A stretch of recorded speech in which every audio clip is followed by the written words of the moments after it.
I can pod you the world. Hello, hi, it's me. It's shining, shimmering. It's Wade Bowen, and I'm getting started early here. My name is Wade Bowen, and with me, as always, is I can open your eyes. Sean Parada. What's up? Happy finale, everybody. Yay! And Glenn Hall. Hello one, hello all. Some strange new world. A little bit of whoa, that's a new one. It's fucking rhyming nymph over here. Little imp. Right, okay. Partly unintentional. I was planning to say that, but then you said, I was like, oh, it rhymes with my name. Perfect. All right. Do you think the audience knows that that Glenn, as the years go on, he gets younger?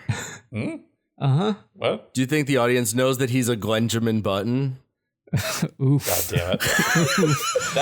I thought we were starting off on such a good note. Well, I'm glad I opened this beer earlier. Yeah, you're making sure you need that. I don't have a lot of beer left. It sucks. It's real bad. I guess the actual trend of me getting fatter as I age is not totally, it doesn't exclude the possibility of me getting younger. I can get larger and younger at the same time. You're getting the baby weight. That's right. Yeah, it's baby fat. I am boy, hey, me too.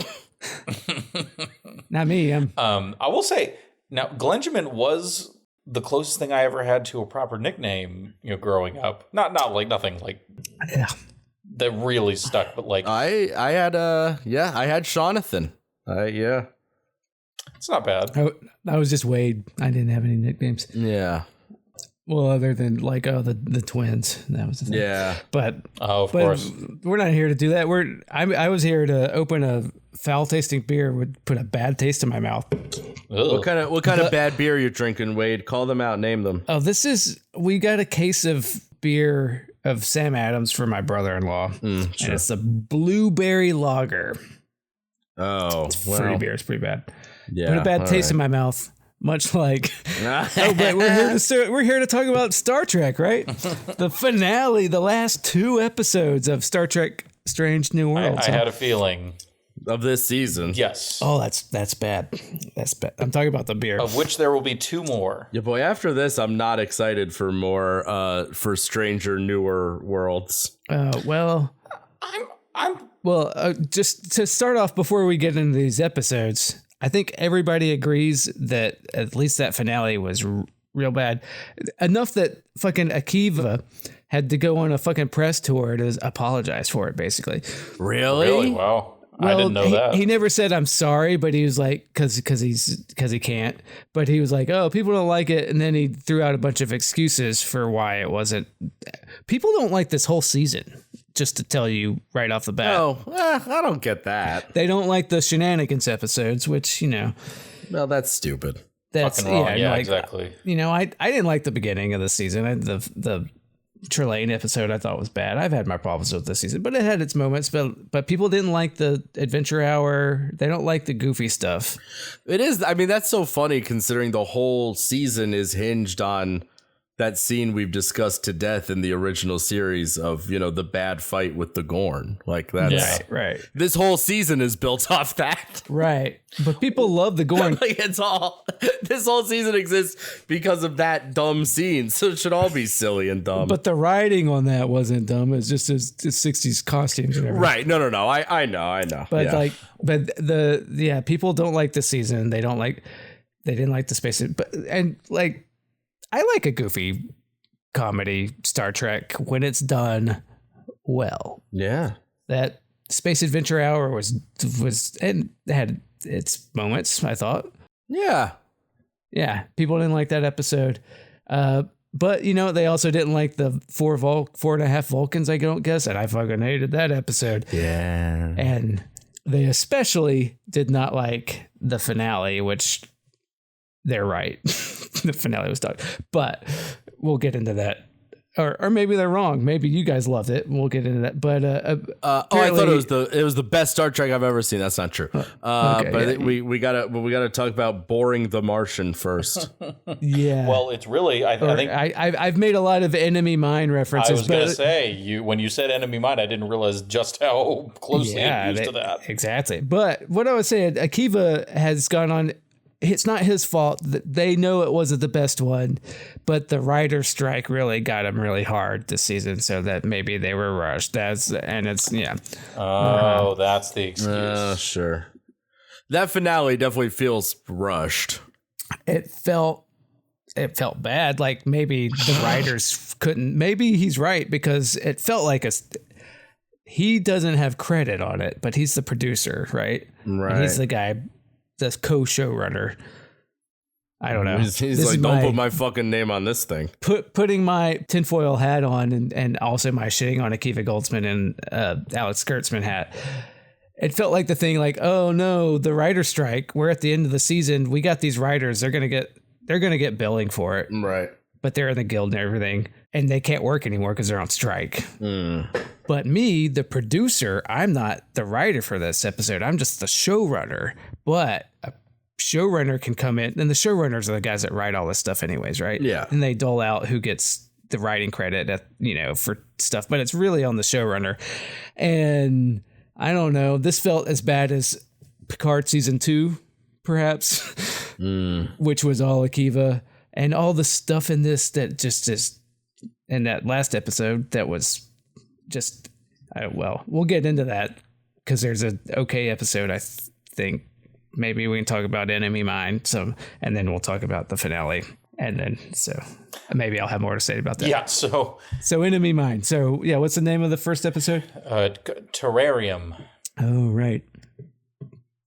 Which, I mean, given what happens at the end of the episode, I guess that is technically a relevant title, but I kind of, part of me wishes, wishes is not the right word, but like, if they had lent, kind of more explicitly into enemy, I don't know, it just seems it's so close to the premise of which look, Enemy Mine does not have a monopoly on the concept of enemies are trapped in a place together and eventually, come to respect each other. And no, whatever. I mean, it's also, I mean, Enemy Mine was based on that, what is it, the Mifune movie.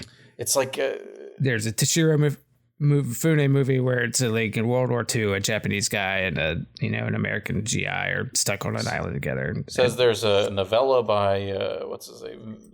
I should know that. Barry Longyear, who I've never met, but anyway. So again, if you've seen any science fiction, long form thing, okay, Ortegas cleared for a solo mission. Falls into a wormhole while on a solo mission.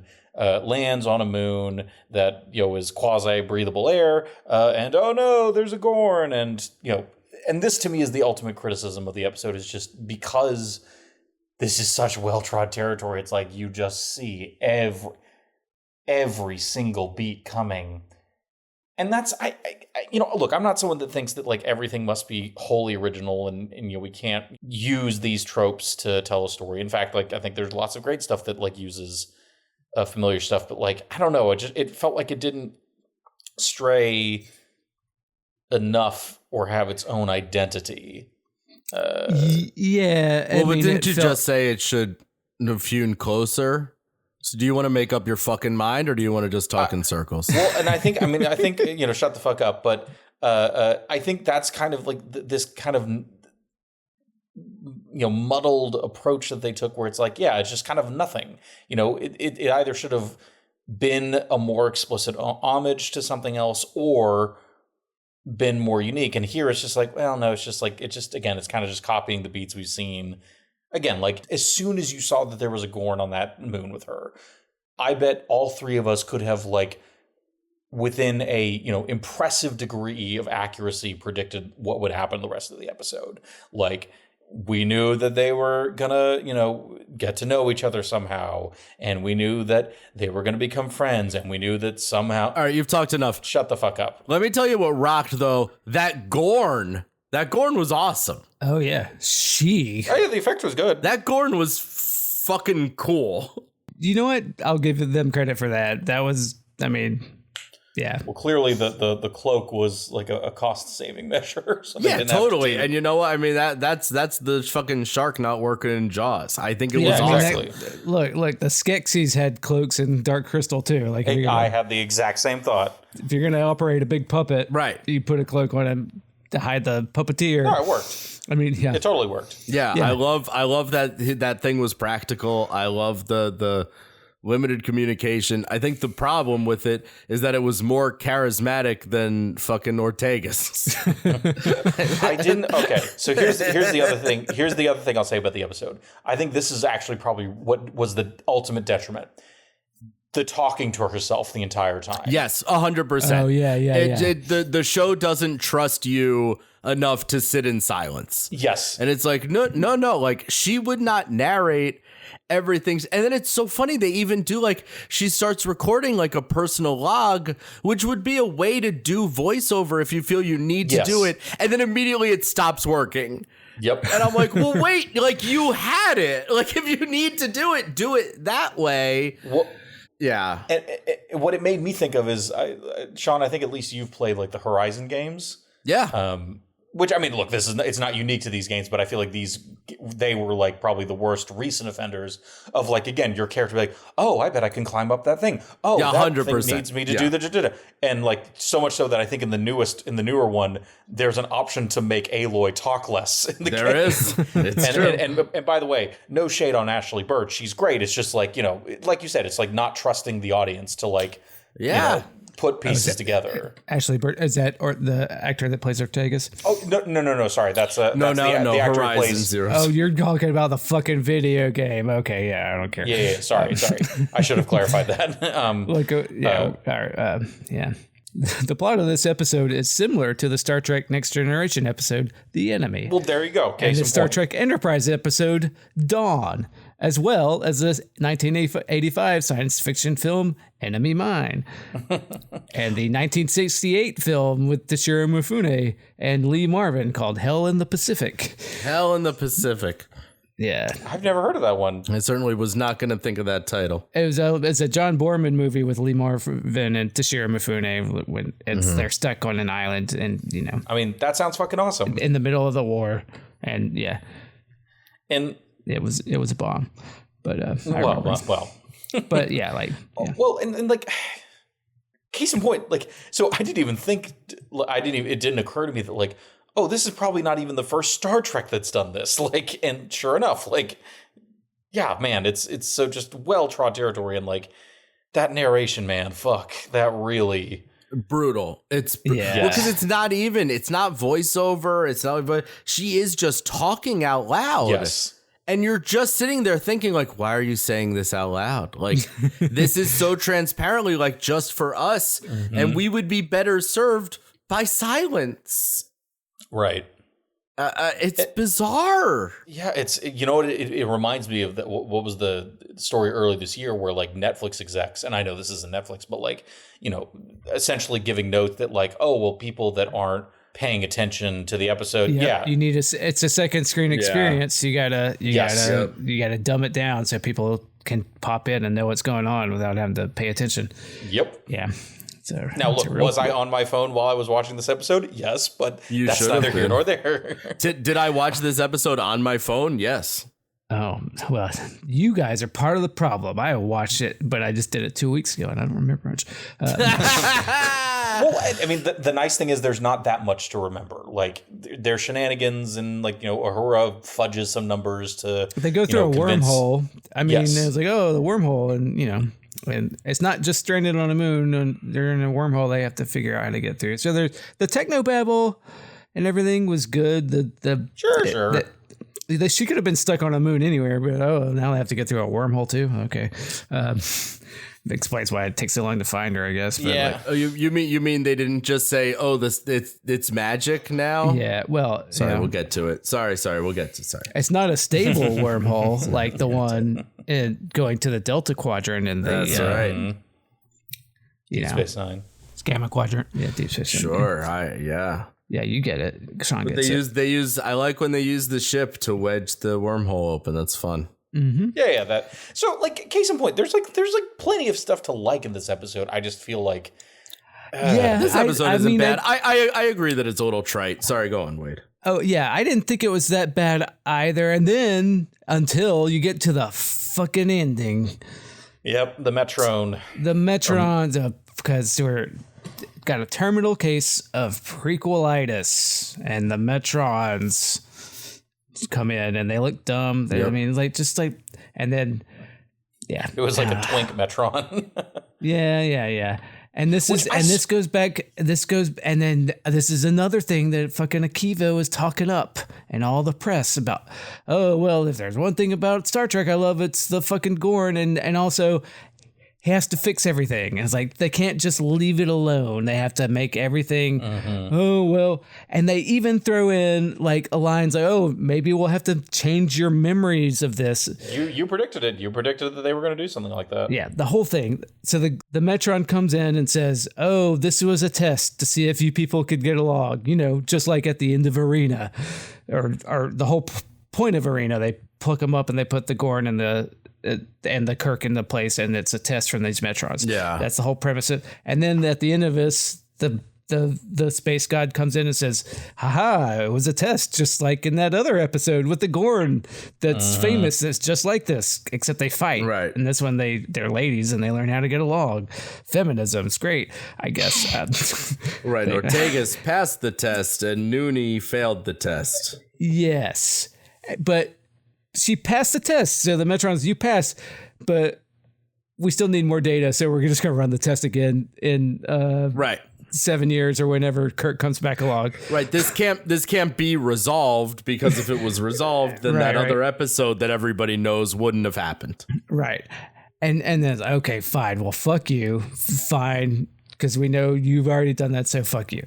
But wait, we have to fuck around with it some more. They're like, oh yeah, also, we might have to change your perception of the Gorn so that we can explain why they look dumb as shit in a rubber suit. It's like, fuck you. Just fucking say it's the same thing. It's like, right, we don't care. Later, we don't care.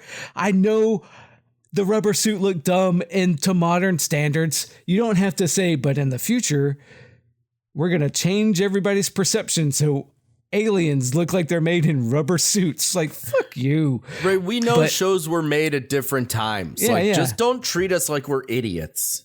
And that's what Akiva talks about in interviews. Like, oh, and so I was like, I know we had to change things. Like, God, no, you didn't. You're treating everybody like we're idiots. That's why we got the voiceover, everything, and you got the Metrons at the end saying, and now we're going to make them look dumber later when this test you passed, but we got to do it again with Kirk. Yeah, God, that's stupid. Oh, this beer is terrible. I mean, you said it all. Yes. Yeah. Oh, but I will give Glenn some credit here. Oh shit! Oh really? Yeah. Yes, I will. You back when we were talking in the not Pack-Leds episode, and you were talking about that trope or whatever in some things where they come in and then they just start blasting and kill the good guys, kill the guys without. Oh, that's funny. Yeah. Yeah. Oh, that's what they did here. Yep. Exactly. Like no one paused. For like a full 10 seconds to let the Gorn get away, as opposed to the not Pack-Leds were like, yeah, no, I feel vindicated. Yeah. I mean, and it is part of the plot that they come in and say, oh shit, a Gorn, and they blast it, and then they come in blasting, and she's like, no, right, and she feels bad about it. It is crazy that Noonan wouldn't see that, like, oh, she's with a Gorn. That's weird, but clearly they've been surviving here together. Maybe this warrants some exploration. Right, because that's well, okay. Well, sometimes Starfleet gets things wrong. Yeah, clearly. They're not as evolved as they think they are. Nope. Yep. And then I come in blasted. Lon might be racially profiling. Oh yeah. Oh yeah. Oh well, she's a cop, right? So she's acting like a cop. Exactly. So Yeah. unfortunate. This beard man. Yeah, it's every time I want to reference Lon Chaney, and I'm like, I don't really know enough about Lon Chaney. I don't really. The Mummy, yeah. Is he the Mummy? Or I was about to say, was he the Mummy or he was the Mummy, not the Wolfman? I think he's the Mummy. He was the Phantom of the Opera. The Phantom of the Opera. Okay, yeah, the original one with a really fucked up face. Yeah. Because Bela Lugosi was Dracula. Mm-hmm. Boris Karloff, that was the Wolfman, I think. No, he was the Wolfman. Lon Chaney was? Lon Chaney was the Wolfman. Oh, there you go. Wolfman and the Mummy. Oh, I think he was the Mummy. Was Boris Frankenstein's monster then? Boris Karloff was Frankenstein's monster. Ah, gotcha. Neither here nor. But Lon Chaney Jr. was the ghost of. In the Ghost of Frankenstein, he was Frankenstein's monster. And the Mummy. So he was a universal monster. He was the guy. He was the guy you went to, yeah. If you need a monster, go see him. Go to fucking Lon Chaney Jr. He's ugly as hell. No, put him in a mask. Yeah. So anyway, point being, that would be an absolutely fucking useless joke for Lon in this show. No, yeah, she's hot, right? No. Given her. I mean, va va voom. You kidding me? Va va voom. Am I right, fellas? Come on now. Especially in the next episode when she's got her hair down and the cool, kind of tousled style. Oh, I don't remember that. There's too much stuff in the next episode that you like too much. I loved it. I loved it. Well, yeah. I mean, I don't know. So the Gorn would have basically taken that lady out behind the barn and shot her because she broke her leg, right? That was kind of. Oh, that's what they. At the end, yeah. That's the Gorn's deal. Yeah. So. Yeah. Because as they're about to survive the big explosion, Ortega goes, no matter what happens, at least we know we're not broken. And it's like, bitch, like that bitch is like, her body's fucked up. Like she is, but like you're just bummed out. Like, I don't know. You got some trauma. I get it. But like, okay. Yeah. She's not good. She's not a good character. She's not really likable, and I don't care. Oh, I don't need her to win or grow or develop. Ortegas, yeah. Yes. Well, because they set up like she saw the Gorn in the mirror, and I was like, oh, is she infected with the Gorn too? No, she just has PTSD. That's what. Yeah, and PTSD, like it's They were doing an artsy thing with she saw a Gorn in the mirror, but she's got PTSD. That's all that was. At the time I was like, well, right, and I wasn't sure because it's a science fiction show. Maybe she's infected with the Gorn like this other person is. They seem to right. Someone on the show is part Gorn. It has Gorn in them. So if somebody's looking in a mirror and seeing Gorn, but is she Gorn or is she a statue? Anyway. Right. Do they stab them and they inject eggs into them and she's part Gorn now and now she's got that too, Katra or something. I don't know. No, it's just PTSD. Can she go be a statue that sucks up ghost monsters or what? Come on. What a bad show. Anyway, I mean, good God. What is this statue that sucks up ghost monster? Oh, let's talk about the next. Yeah. Did they have to call it a beholder? I know. New life and new civilizations. Correct. Oh, you mean like the thing that they say at the beginning of every? Oh, that's a Star Trek term. I get it. So that's kind of on the nose. I'll just say this to start off with something positive. Oh my God, Glenn loved the episode. No, I did not. Tell us how much you loved it, Glenn. I did not. Hey, if you did, I want you to be honest, buddy. No judgment. No, I'll be honest. I will still love you even if you have horrible opinions about this episode. Well, thank you, Wade. I'll still love you even if you're mean to me. But the positive thing I was going to say, there's actually two positive things, but I'll save the other one for later. I like the actor for Gamble, and I'm glad that they brought him back. That was a good call. No? Nope. Oh, I'm sorry. I said I would. The bad guy, the fucking Skyrim mask guy. Sure. I'm sorry. I said I'd still love you, but that. Oh, apparently I went too far. I like the guy. I like that actor. I like him. But no, I think he's bad at being a mystical monster cult leader. But no, do not bring him back. That was the one thing I liked about the episode where he fucking died, is that he was dead. And I thought, oh, fine. Oh, they're not bringing this guy back. I like that guy. It sucks. Oh, now I'm sad because I like that guy. Now he's dead and I can mourn him. But no, they bring him back and he fucking sucks and he's stupid and I hate it. Oh. Well, I'm glad you're passionate about it. No, just because I like an actor doesn't mean I want to see him again. You're ruining the affection I had for that guy by bringing him back in this shitty fucking episode. Fuck you, everybody that decided about that. He's very happy to get that. He's excited. I'm glad he got paid. Totally. Yeah, good for him. But no, fuck that. Fuck everybody that decided that was a good idea. I will admit he's better executed in the first episode. I mean, clearly, because that was executed, especially. Yeah, case in point, execute the motherfucker. He's dead. Don't bring him back. Yeah, no. Look. You of the many grievances with this episode, I like everything's fair game. I just, I'm trying to think of other like positives, and it's hard. They Pokeballed the monster, and when they killed him, in the next on, I saw it. The monster comes out of him when they kill him, and the guy puts him in a Pokeball, and they put the Pokeball in the transporter. So you don't have to even bring the actor back. You can have the evil alien go off and have possess someone else, and which was a dumb idea that felt like rushed, and I don't know. It just took a ley line to the Skylander planet. So, by the way, I'm surprised they didn't make more of a meal of it, given the need for references and stuff. But the whole thing of throwing the Pokeball into the pattern buffer, or locking it in the pattern buffer after it was transported. I'm surprised that there wasn't a laborious thing of of Scotty saying oh, interesting.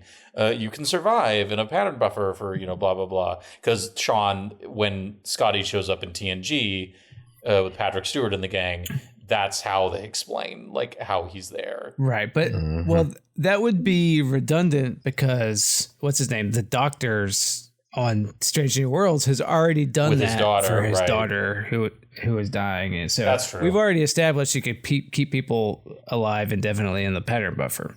So yeah, they could say, they could have Scotty say, oh, you did that. That's very, and man, they didn't even let. Give him wait a season and he'll say, oh, you did that, and then they'll tuck that away. But yeah, they've already established that you could do that. But you're right. It is confusing that they didn't throw in another reference. Not even confusing. It's more just they showed more restraint than I expected them to. Yeah, maybe now's not the time. Yeah. I don't know what it's the time for, but it's not for anything they did. M'Benga didn't even get to punch the guy. He didn't fight. Yeah. M'Benga's good at fighting. I don't know. That's his thing. Yeah. I don't know if we knew that he killed a guy when he was 12. That's wild. I didn't. And Benga, is that was the thing on the prophecy, the Dovahkiin, Skyrim. Yeah. Oh God, I forgot about the prophecy. Well, right. And they're standing there reading. They're surrounded by people. People who are in this cult, the bad guys are right there. I know they're not actively antagonizing them, but they're just reading, giving away information, revealing everything. And then, he's there. Then the guy's oh, I figure out, I gotcha. Yeah. Oh man. Yeah. Everybody's special. Everybody's the most special boy in the world, or special lady, because they knew a prophecy that he killed a kid when he was 12, and that shows up on there. And oh God, with fucking Patel, that whole shit. That was that was rough. Oh my God. That was her plot was the plot of a really bad Marvel movie where it's just one laborious origin story oh my God, it was like, because we established, they set up earlier, she's got a Gorn in her, and that made her really hate the Vesda, not Pa race. It should have been the Pa race. I wonder if they at one point said, let's make them Pa race, and then like, that feels like the kind of thing, even if they wanted to, Akiva, there or some executive, Akiva, if as an executive producer might say, no, you can't do that. People on that might not recognize what the Pa race are. It's not from the stuff people like. It could only be a reference to TOS or TNG. Well, really to only TOS. No, but the people who do know, for the people who do, they can say, now this is Pa Wraithsing. Yeah, but shut the fuck up. Shut the fuck up. You know that. No. You know that one was better than some of the bad parts. Look, it wasn't terrible, but I could still say fuck you. Use whenever you want, brother. I mean, there's an old Dr. Katz joke where there's no such thing as good or bad puns. There's just puns. But I think that was a better pun.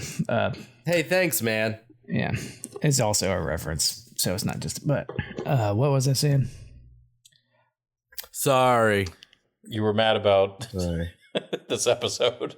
Yeah, be more specific. No, we were talking about the prophecy wall. Yeah. Oh, and Batel. That's what it was. It was Batel. Oh, and Batel, as they set up, she's infected with Gorn, and Gorn hate the Vesda, but also for some reason, because they got the fucking fancy flower plant, she's also like, I'm every alien ever, and it's the proto. Yeah, that was weird. It was like, just like, it works.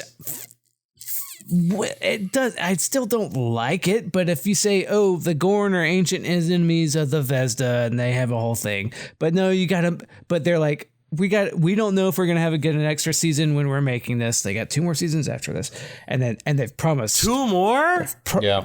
2 more. Oh, the last season is only going to be like 6 episodes, but all right. But they've promised the next season is going to be great, and this one was not that great because the writers' strike, guys.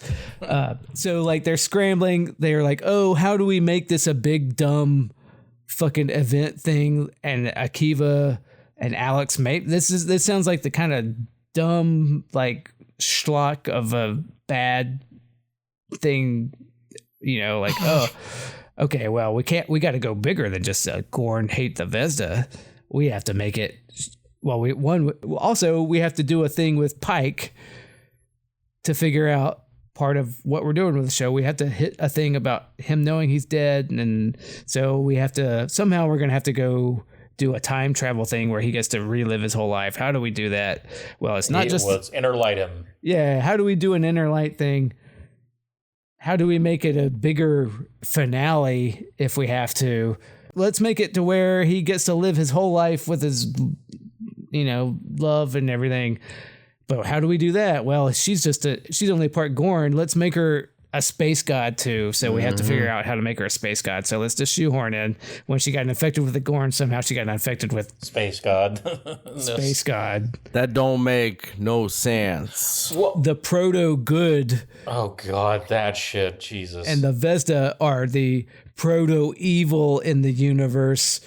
And so there's a stupid statue that we can play timey-wimey stuff with. Oh, timey-wimey, speaking of. Yeah, yeah. The Doctor Who reference, yep. Yes. Yeah, they're really hitting that one hard this season. Yeah.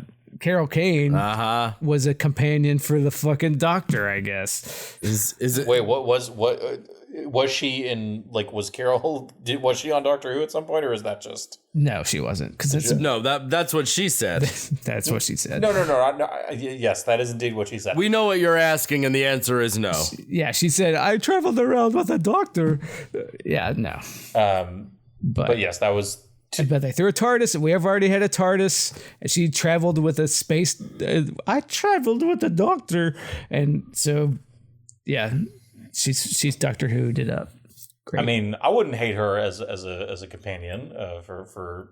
She's great in this episode. She's fun. Look, you know what? Look, Carol Kane's a national treasure. I'm not gonna shit talk her. I'll roll my eyes at I guess we brought Doctor Who into this, who is not even part of your intellectual property paramount. It's bizarre. Take it up with Disney and the BBC.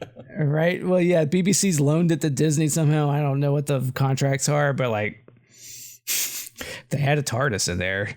And then she's talking about it. I traveled with a doctor or whatever. No, this time traveling. This God, it was some. There was some too cute by half. She traveled with a time traveling doctor. That's it. Yes, that's all she says. Yeah, that's all you do. And, great. Okay, you can't sue over that. All right. So the Spock. Yeah. She calls Spock Spockaroony. Yeah. Yeah.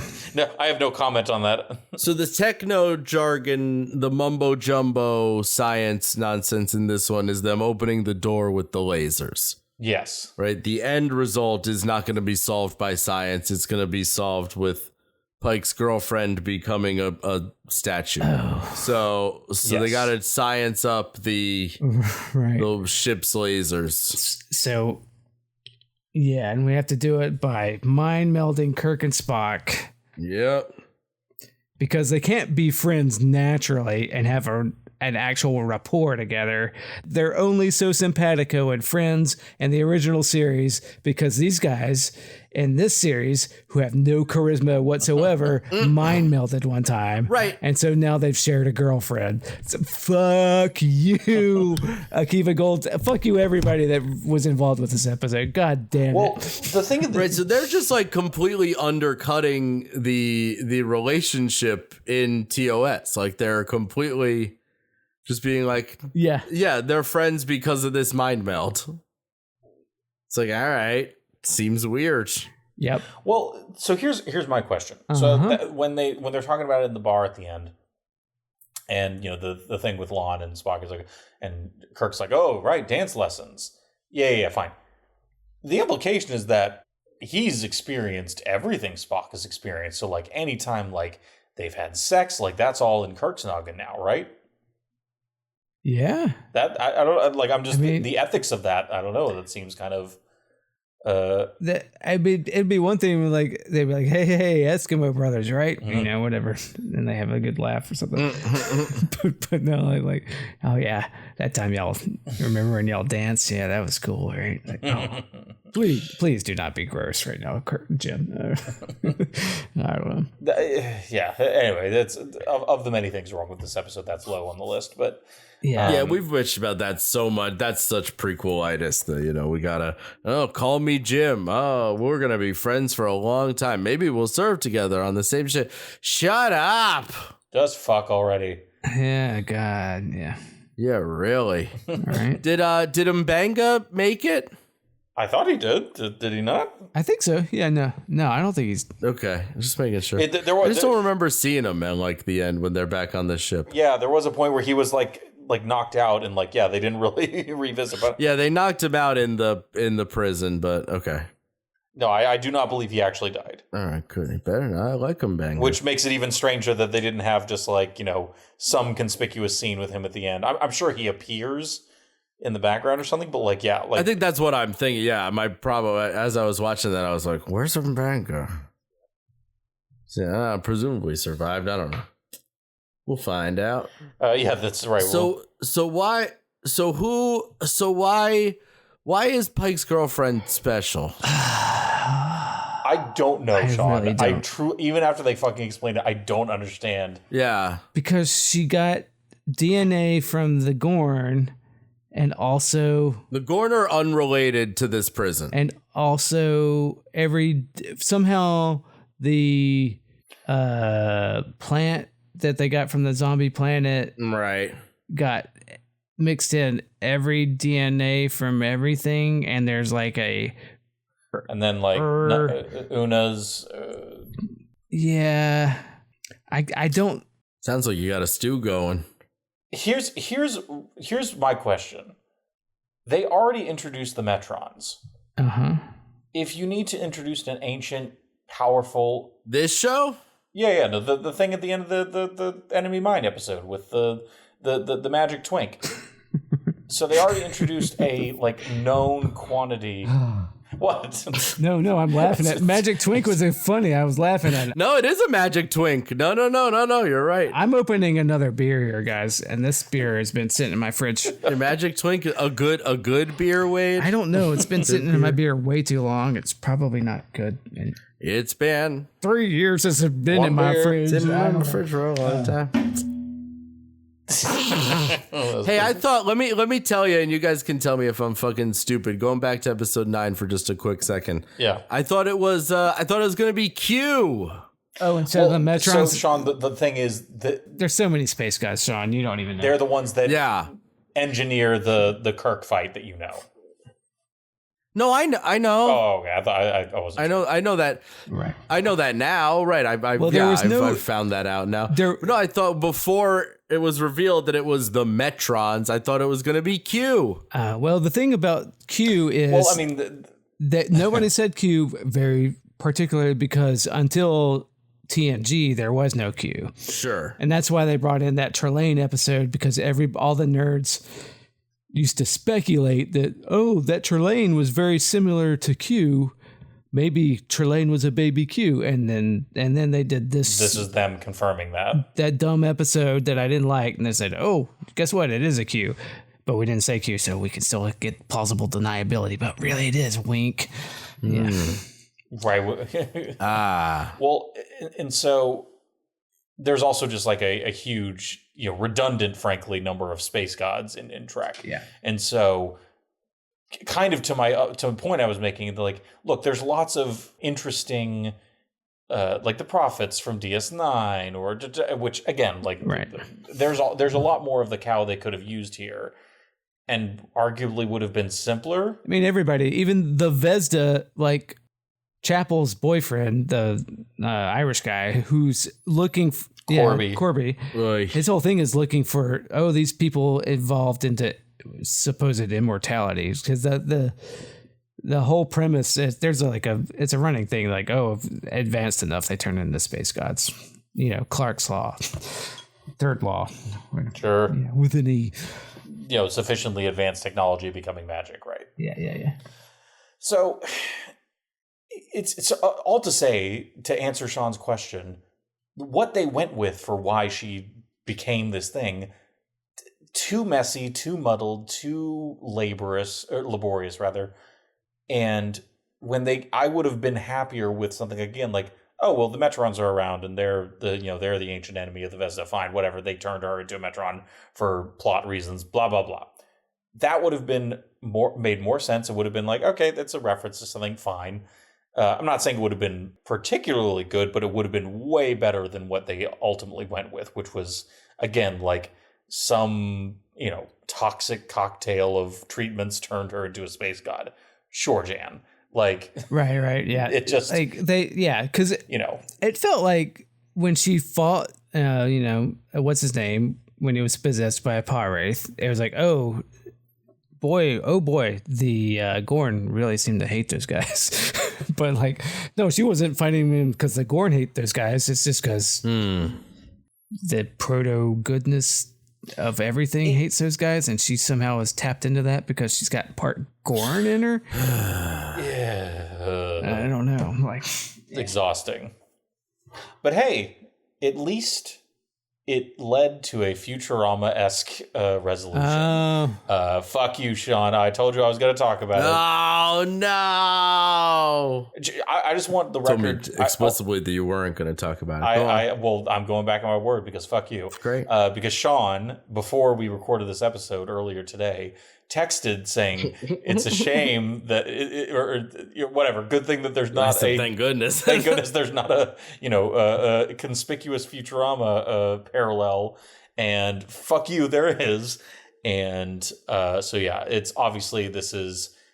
I guess it's not so much that it's like a specific episode, even though there is like that one. I think like the third series finale, whatever.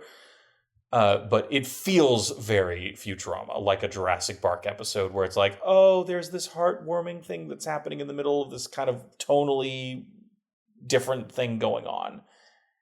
And what's that? Yeah, I mean that's an episode of Futurama.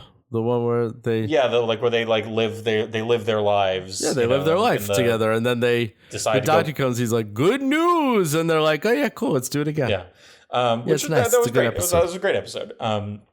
Yeah, I think it's really fucking mean that they had a kid in that thing. What do you mean? They lived. Oh, in that Futurama episode, I don't know. In the Vision. No, he's back to Star Trek. No. In Trek. So in Battelle and things, they have a daughter, and as you know, and like I personally find that kind of cruel. How dare you? But she wasn't real, right? Or was she? Well, that's exactly why it's cruel, because the spirit. And I'll really make you guys cruel. Cruel to who? It was to Pike's Pike. Perception of his reality. I think it's cruel of the universe, of the writers. Because think of it this way. Oh, okay. You're talking about the creation of the show. Sure, in a longer term sense. Glenn, I'm genuinely asking you a question. I don't understand what you think is cruel. Because Pike is just living his life, and he would have a child with the lady he loves if they want one. I'm trying to understand what you're saying. But again, this is because it's like an inner light situation, meaning that at least the episode seems to indicate Pike lived those years. Yeah. It wasn't just yes. bits and bobs here and there. So he lived a full life in which he married Battelle, had this daughter, saw her grow up, and in a moment that daughter no longer exists. I mean, to me that would be because but she also lived a life. I mean, the daughter was everyone in that life had consciousness. They all lived too. Wait, is that did they establish that? No, Glenn, I'm a grown up. Oh, okay. Jesus Christ. Sean, if you start dating a chat GPT thing, I'm going to be very upset with you. No, nobody's doing chat GPT. Nobody's doing AI. No, okay. He lived a life. He lived out his days. It was a gift. She gave him a gift. She said, I have to say goodbye. I have to die. I have to sacrifice myself. I think it's a shitty gift. I think it's a shitty gift. I think you're stupid. I think this is because that gift killed a child. Okay, Sean, let me put it this way. Glenn's very pro-life, Sean. We gotta get that out of the way. Well, no. Hold on. Well, Glenn, that gift birthed a child then too, okay? Shut your pie hole just for a moment. You're kind of... So here's how I would frame it. If I woke up tomorrow and I was now in a world in which my son did not exist, but I had all my memories of my son, I would be devastated. And, imagine, expand that to seeing him live his entire life and everything. I don't know. I find that quite upsetting. But you had the finality. You died. You lived as much of that life as you were ever gonna see. But it wasn't real. Pike is a Star Trek captain. Pike is like one of the most grown-up people in the galaxy. So she knows that, right, she is giving Pike, here's what our life would have looked like. You would have lived this life. Yes, we had a child. Yes, that child's taken away from you. That child would have been taken away from him at the end of that life when he died. I feel like we're... But her life got taken away when he died because that old... Or did it? Exactly. Because she's a space god. Maybe she just shunted him over to another universe where none of this happened. And maybe this is a multiverse thing. Right. We don't know what kind of cosmology we're dealing with here because it's a made up show and none of it's real. Sure. Yeah. I know. I am just saying from a purely the spear. Maybe not ethical. That the spear's been in my fridge way too long. It's not very good. Oh, well, that's your punishment for not being more sympathetic to my view here. Stop drinking bad beer, my man. I can't help it. This show made me do it. But wait, back me up here. If you woke up and your kids no longer existed, regardless of how great the memories... That's not what we're talking about, Glenn. Don't you put that whammy on me, Glenn. Oh, no. We're not talking about you waking up right now and your baby is gone. You're putting something different on it because you're a father. We know. Look outside yourself. Look, you always bring something to the media you consume, and so I'm sorry, can't help it, but I feel like it was a shitty gift. Like, now if it had just sure, you're wrong, and your opinion's dumb in this instance. Well, I mean, the question is, I got to live that whole life that I wanted with you, Battelle. I'm in character right now. Wait, you and I are living this life. I know, and we can have the children that we always wanted, and somehow can have in this made up space god universe where two men can have a baby. Yes. and I get to live this whole life, and it's everything I ever. But then, and I actually lived it. I know it was real, and I know it happened. And then I have to go back in time, back to here, and well, that is fucking crazy that I had a baby with another man. I don't know if that's real. If that could happen, maybe somewhere in that other universe where that happened, maybe that's still happening somewhere, because just because I'm back here doesn't mean it had to not exist. It's already stupid and crazy enough to have existed at all. So if it existed, maybe it's still existing in some sort of weird multiverse, and we can maybe we can hold each other, Glenn, and think about our son that exists in another multiverse somewhere, in another universe. So God, that poor kid. No, he's got a beautiful life. Just think about it. If you can think about it and remember it, if you remember it, Glenn. He's got a beautiful life. You have it, Glenn. It's real. It's yours. I know. It means it means it has happened or will happen. And I know this is every time is an illusion. So it's all happened at once, So our child is still alive, Glenn. Don't you let him go. Do not let him go. We'll say his name's Harvey. Harvey. All right. No, I get it. Named after your favorite movie producer. We know. Oh God, Jesus Christ. No. Okay. So I feel like, because look, this is the ultimate long arc, ultimate lesson of the inner light. Like, Picard in Star Trek Picard says something to the same effect. Like, just because the memories weren't real doesn't mean that they're not yours. Yeah, whatever, fuck off. I maintain that in his case, but that wasn't a space god. That was a computer. That was technology. But he was also experiencing the actual memories of people that existed. Yeah. So he can at least anchor that to, look, that the children that I had in that vision, in that life I lived, they did exist. Sure, they're no longer with us now, but like, they did exist. Mm-hmm. I don't know. I'm really I don't really get this happened. This existed. Sean, let me. This is real. Sean, I have one last punishment for you. So there is Harvey's out there, Glenn. Don't forget him. This should be a running gag. No, but Sean, there's an Alan Moore comic called "For the Man Who Has Everything." Oh, it's Superman gets captured by a supervillain, and he puts a plant on his chest called the Black Mercy that makes him live out his life on Krypton, like this beautiful life with a wife and son and all that stuff. And when that plant is taken off him, he is devastated again, because like, he felt it, but it wasn't real. And so I'm just saying an argument could be made, and that, it's, again, a shitty gift. That's really all I want to get across here, is that Battelle is a shitty gift giver, and she should be goddamn ashamed of herself. Space god or no. Sure. I don't agree. Like, I want to make it clear that I fundamentally disagree with you. Let me present an alternative. So, she gives... you can stop presenting anything. I disagree. I'm not Glenn, I'm not giving up on Harvey, so I really hope you don't. Okay.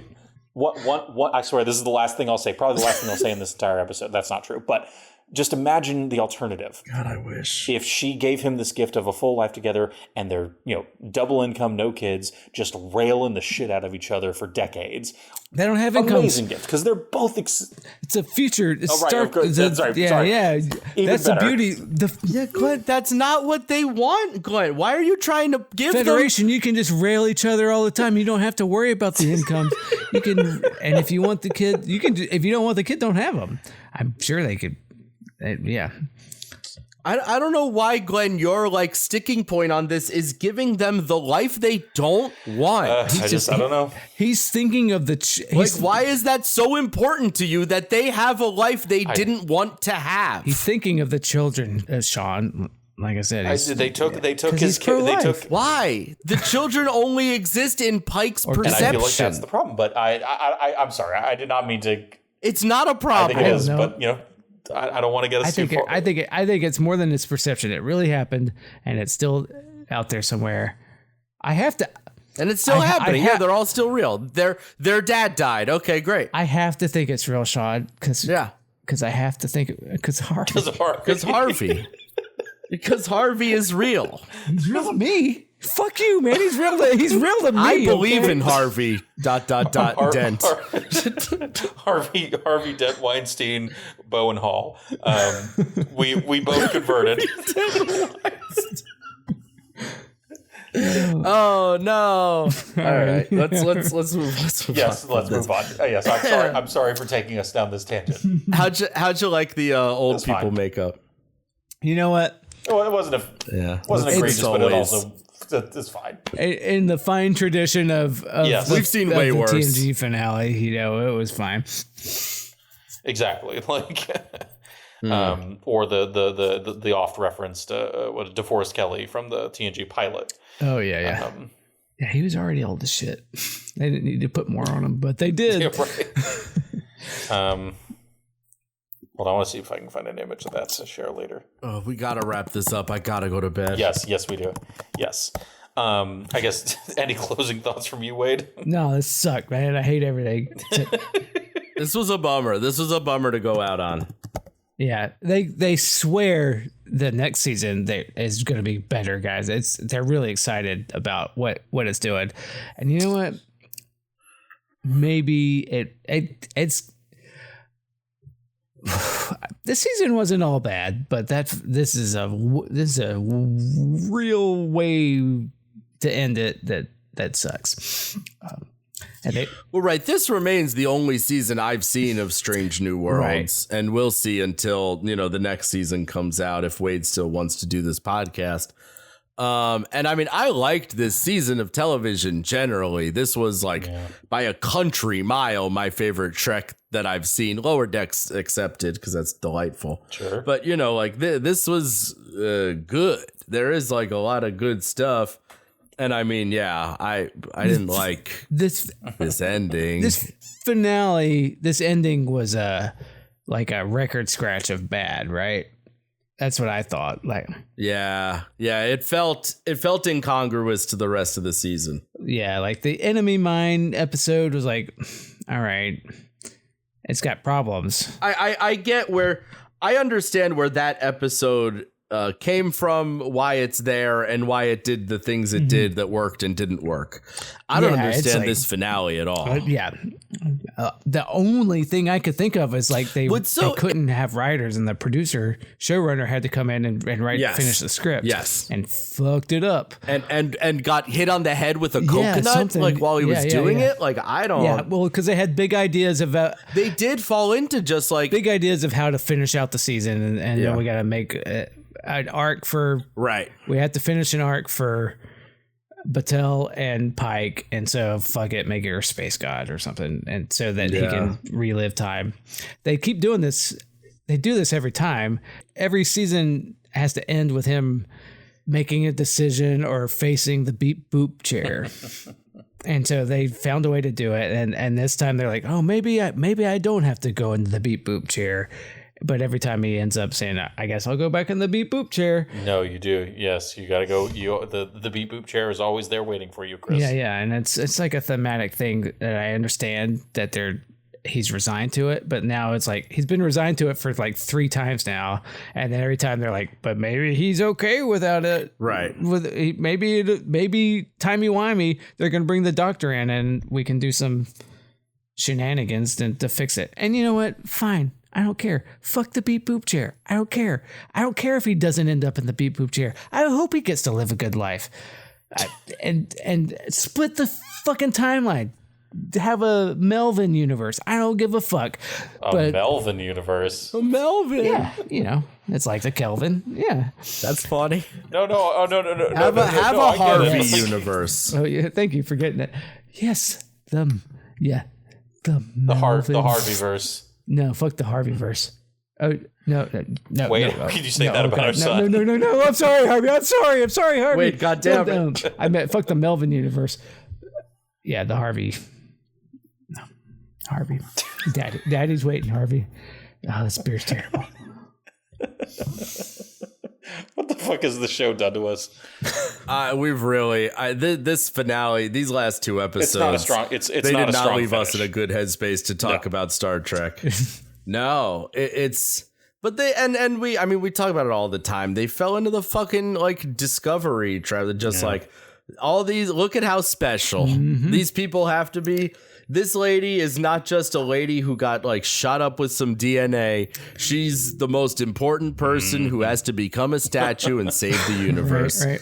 It's like, sure, man. Great. Fine. When you put it that way, it's pretty dumb. She's every alien. It's all in her. I don't know what.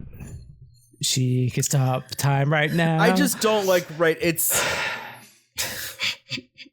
it's not like satisfying to me in Star Trek, in my limited knowledge of Star Trek, to see people just decide like, I'm going to magically end the conflict. And the real conflict is my decision to sacrifice myself and do it. And it's like, well, that's all well and good, but like, where's the science? Yes, sir. Like, come on now. Let's outsmart Bethesda. Let's use some space science and not some space magic. Well said. Yeah, I don't know. Yeah, very well said. I don't know. Thanks. I don't know. All right. Yeah. It's upsetting. Anyway. I'll leave the last word with you, Sean. You said it. You've suffered the most. Follow me on Instagram, Big Sean Lifton. I post workout videos.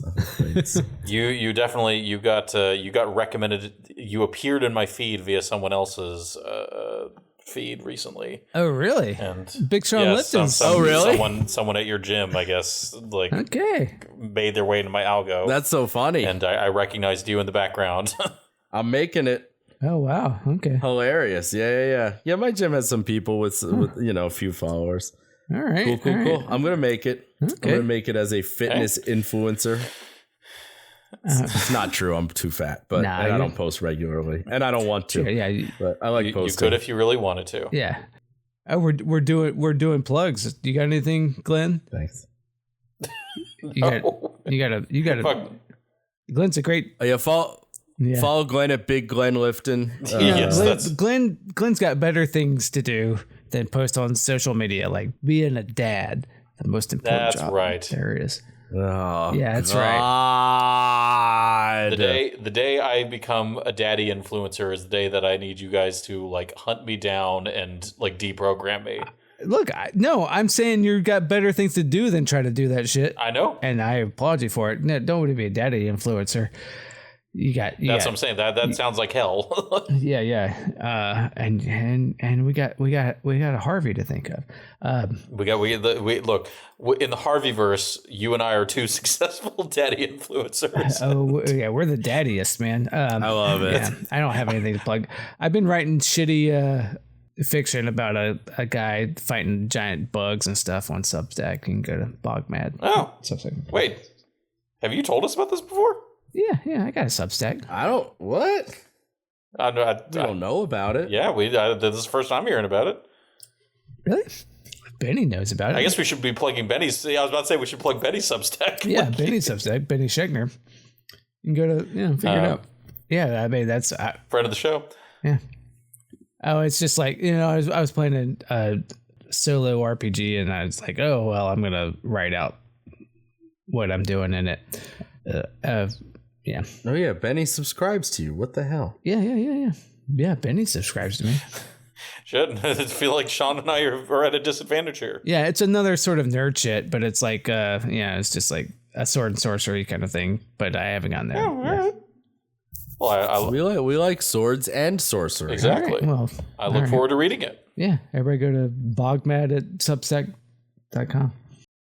Well, look at that, a genuine plug. I know, right? Yeah, okay. Hey, mine was genuine. I like my Instagram. Oh, that's true. No, yeah, Sean's is more than mine. I'm just goofing around writing stuff. I guess. All right. I guess I'll plug something. I've got a new movie coming out. It's called One Battle After Another. Oh. I directed, wrote, and star in it. Wow! I saw that. Wow. It's great. It's the movie of a generation. I'm hearing. Yeah, that's right. And you know what? I fucking love that movie. Yeah, my friend slept through it. Oh god. I was wired to it. I mean, it's a great movie. There will be a podcast about that from the Kickers of Health Network. Well, Benny and I are seeing the Smashing Machine tomorrow night. Oh, Uncut Rocks, man. Uncut Rock. I'm stoked. Yeah. Yeah. I'm very excited. Give me that rock. Okay, you can. all right. Should we hit the self-destruct then before ending on the rock? Yeah, you can hit it. Yeah, beep. Put me in that beep boop chair, baby. All right. The Rock, who was on Star Trek. Yeah, in Voyager. Beep boop bang. I can pod you the world. The beep boop chairs is how he. That's also because he went through time another time, and that's how he knows about the Romulans, guys. Oh god. He did a time travel. Fucking my life flashed before me, Right, and that's how he knows about Romulans. That's how that came up. We talked about this in that episode. How does Noonie know about the Romulans? She went in time to make the augment war make more sense, But she went in the past. and that's why she's in love with Kirk, and she fucked Kirk in the past. But that's also why he doesn't know about Romulans yet, because he learned about them in an alternate timeline. Yes, And it wasn't actually him. then she came back to the other timeline, and she's like, "Oh, but he doesn't remember how much we love each other. I'm gonna fuck his Best friend. not best friend, but they'll mind meld, and they'll be great friends after that." Now I'm in a strange new world with you. Now I'm in a strange new world with you. I got a Gabrus figure with my Doughboys comic. So did they make one for him? That's fun. Yeah. Oh, that beer is really bad. I'm glad I drank good. this though, because it's been in my fridge for like 2 years now, and that's too long for a beer. It's like a I have a bourbon barrel aged stout. Yeah, that's not good, Wade. That Yeah, right. yeah, aged, more like skunked. All right, are we stopping recording? If you want, yeah, you could do that. Yeah, that's probably wise. If you want. We can record forever, baby. Harvey forever. Up to you, Glenn. Oh boy, yeah, you're drunk on Sam Adams. I'm drunk on Dragon's Milk right now. That's the name of the beer. Ew. It's like on this dragon's titty, man. Who are you, donkey? Just what we pod, just for the pod, for Glenn and Wade. My cat, these kittens that we got are getting fixed tomorrow. So they're not kittens anymore. She's about to go through heat, and she's like meowing all the time. Still, come on, cat. You should be weaned by now. You're getting. Yeah. We got the Lady of the Vale of Cats over here. Game of Thrones. People. All right, I'm cutting this off. Oh shit, I'm still recording. Oh fuck.